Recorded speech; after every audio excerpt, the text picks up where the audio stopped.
What's up, squeegee slingers and water-fed pole wiggling wagglers, and welcome back to the Tradman YouTube channel. We're in the workshop once again, and today we're talking about a modification on the Moerman bucket on a belt.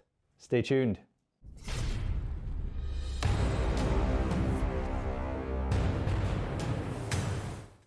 So yes indeed folks, today we're talking about the Moerman plastic bucket on a belt. Now if you've ever tried using the accelerators, which are the newest handles as well, trying to fit them in the bucket on a belt is quite tight normally. They don't seem to really sit very well. So today's video I'm going to run over some modifications that I've done to this bucket on a belt. It's nice and easy. You can do these mods in under 10 minutes and it's going to give you basically a much more blissful life trying to get those squeegees in and out of your bucket on a belt. So let's dive right in. Okay then folks, so the camera's on the noggin and we're going to have a quick close-up look exactly what I did. Now this modification, like I say, only takes less than 10 minutes to do, and all you're going to need is a little file, hacksaw, and a little bit of glue. That's all you're going to need. Okay then folks, so we're just going to have a quick look at these up close so you can see before and after. Now the only difference with the between these bucket and a belts is just the colour. This is a special edition one that my wife got sent from Moerman,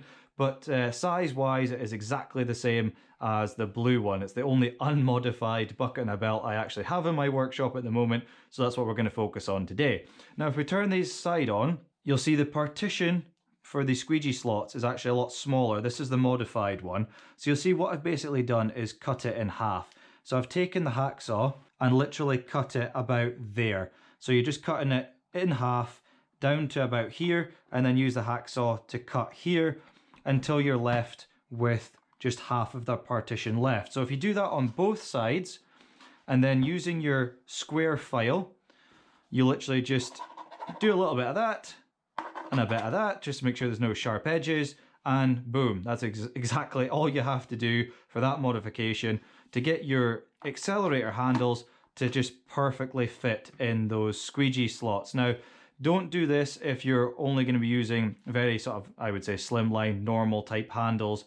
But if you're planning on using the accelerator or anything nice and chunky, then this modification might really suit you. Now, the other modification I've done is actually inside of the bucket on a belt. Now, hopefully you can see that, but there's a little black bit of rubber just on the partition there. So basically all that is doing, it's protecting the squeegee rubber. If I pop that in there, and I'll pop the other squeegee in the other side, like so.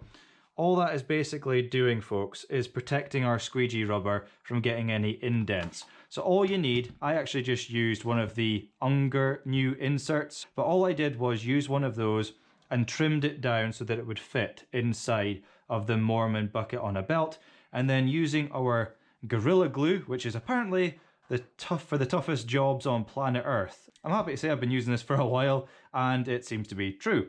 So there you have it folks, that protects your squeegee rubber, and this modification allows you to actually get your accelerator handle in and out nice and easy. So if you are planning on using this tool with a plastic bucket and a belt, then there you have it. So there you go folks, there's a nice quick and simple easy modification for you that you can do in under 10 minutes to get those accelerator handles fitting nice and smoothly. As you can see, no problem at all getting them in and out. And you've also got that protective rubber insert as well, so it's protecting the squeegee blades inside. So if you like a nice simple bucket and a belt and using the accelerator handles, there you have it. Hopefully that helps you. So thank you very much for tuning in once again, folks. It's been much appreciated. And until next time, you take care, be good, and bye for now.